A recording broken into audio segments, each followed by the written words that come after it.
Yo, what is up, everyone? Tachi here. It has been a while. It's finally the weekend, so good to see that I can actually, make a video here and there. But the first one I want to make here is kind of long overdue. Honestly, this should have been done a long time ago, but it's probably easier now. Obviously, this won't be too helpful for most endgame players, I hope. But for the new peeps, I'm going to be making a somewhat of a guide on how to build a Vanguard grid that is, at least for the most part, optimized to some extent. Now, it's going to really depend on what you have. You're going to be going half Nightmare because that is just what you do. For physical, you guys would be going Red Riding Hood.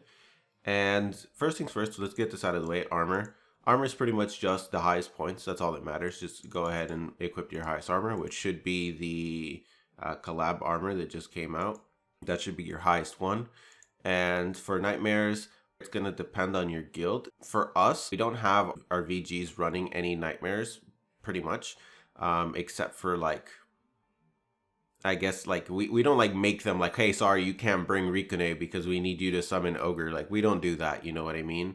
So we do let them have their highest M attack, so you just sort by whatever you need. And M attack or P attack, and then you go ahead and equip your strongest. Now, if you are in a guild that requires you to summon, obviously you would unequip your last slot and then just, okay, well, I need to bring Ugalu. So you can do that instead, which is, I mean, it's not too bad. When it comes to this, obviously, there's also, for example, this. You see that M attack dries has significantly less. In exchange, you can get significantly higher defense. Kind of iffy, yeah, about 200 something. So it's not too much of a difference, and depending on what you think, like, hey, maybe that extra 1000 defense is probably better, but that's going to be up to you. Personally, I just go for the highest M attack that I can get. Pretty sure an extra 1000 defense is not going to save me when I get whacked by a 300k DPS, so not really much of a concern for me. And now we get on to the fun part, the weapons.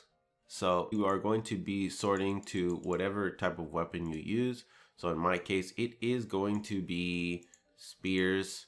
And first things first, you're going to go ahead and equip only the DC2 spears. If you don't know your DC2 spears, you can just click on them and you'll figure them out pretty quick. So those are DC2, that's DC2, DC2, DC2, DC2. I think this one's DC1, I have to double check. Nope, that one's DC2, it's the other one that's DC1. This one is DC2 as well. Really? I thought it was DC1, okay. Charge Spear, that's DC2, that's DC2, that's DC2. This one's DC1, right? Yeah, I figured. Okay, that one's DC1. Go ahead and put that one. And now I'm at 17 DC2 weapons. Here's the fun part. Now, you can equip DC1s here, and it would be somewhat optimized, and you'd think, well, you're full DC, so it's best.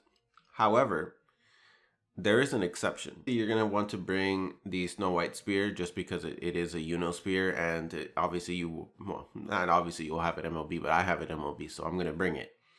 And it is DC1. MLB DC1 is equal to level 15 DC2, so it's not that bad. However, for the final two slots, my next DC weapon is all the way down here. And it is an LB0. It just doesn't make sense for me to bring this DC1 when I could bring this MLB, because even though the Call of Support skill is useless, I mean, it's not useless, but it's like completely irrelevant in the meta. It doesn't matter. Just the fact that it is level 20 on the main skill and I get an extra about 500 M attack is more than enough to make up for the DC1 weapon. If you had Replenish Magic 2 or Replenish Magic 1, those would be higher up on the priority even if they weren't MLB. So like an LB2 or an LB3 RM2 would be a higher priority than this MLB. Unfortunately, I'm pretty sure I don't have any RMs aside from the Black Spear Bondage, at least MLB. Unfortunately for me, I have to do this, but if you had Defiant, the Bird Spear, that would be up there, especially if it's MLB. I doubt it is, but if you have it MLB or LB0 or LB1, that would probably be up there for you. If you didn't have RM spears, that is a bit unfortunate, but like I said, you can go ahead and bring your highest LB spears that are not DC. That is usually going to be more important than a DC 1. It kind of depends. But yeah, for the most part, the final slot is always better. Or even like the final 2 or 3 slots is always better than DC 1 if you bring RM2. However, if they are DC 2s, I don't think anything other than the final slot would be better as RM. So that is to say, if you had 19 DC 2s, I'm pretty sure the final slot is probably around equal or slightly better for RM2. I will have to double check, but at least for me, even if I had a 19th DC2, an MLB Defiant would still be an upgrade over the 20th DC2. Just barely.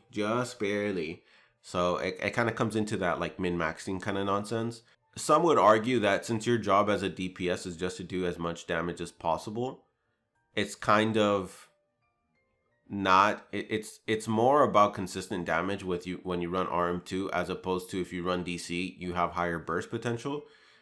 But I honestly, the last DC2, I feel like doesn't increase your damage much anyways. Like it doesn't increase your percentage chance of getting a DC proc, and it doesn't increase your damage from the DC itself significantly higher than if you were to just replace it with an RM2. And the RM2, you won't get too many procs here and there. But it should add up towards the end of the battle so that you get like, I don't know, a couple weapons extra used, which is more than enough. You know, there's always those times where you are attacking the enemy and they're so close to death, but you just run out of SP and you have to go into SP recovery. And in those situations, obviously, if you had an RM2 or 2 in your grid, hey, maybe you would have gotten lucky. You would have gotten a proc or 2 throughout the entire hand that you had, and you would have been able to do a weapon or 2 extra. So I mean, I don't think that's necessarily a bad choice. Unfortunately, you know, RM1, not as good. I actually have no idea how much this actually basically reduces it by.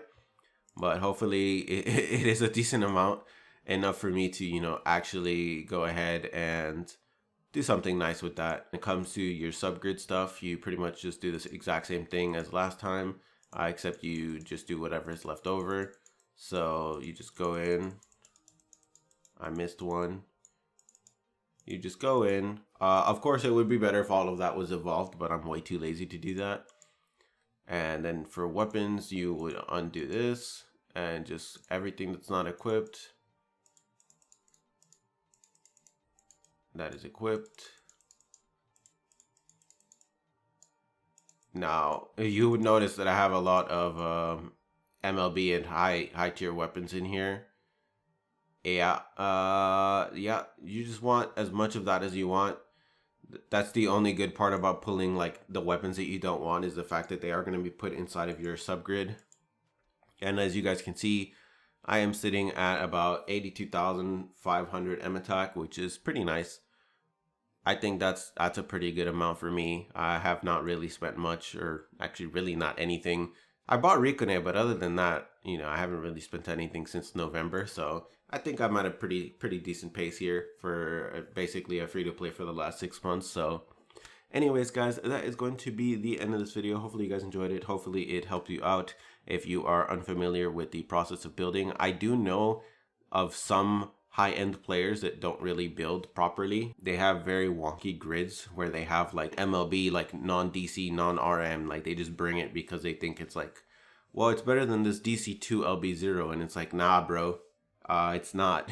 It's really not. Yes, you will do higher damage on like the individual weapon when you don't proc DC, which is, yeah, that's true. But that doesn't make up for the lack of DC in your grid. So if you have 15 DC2 weapons, you should be equipping 15 DC2 weapons. It's that simple. It really is that simple. You cannot afford to bring non-DC weapons when you have DC2 sitting.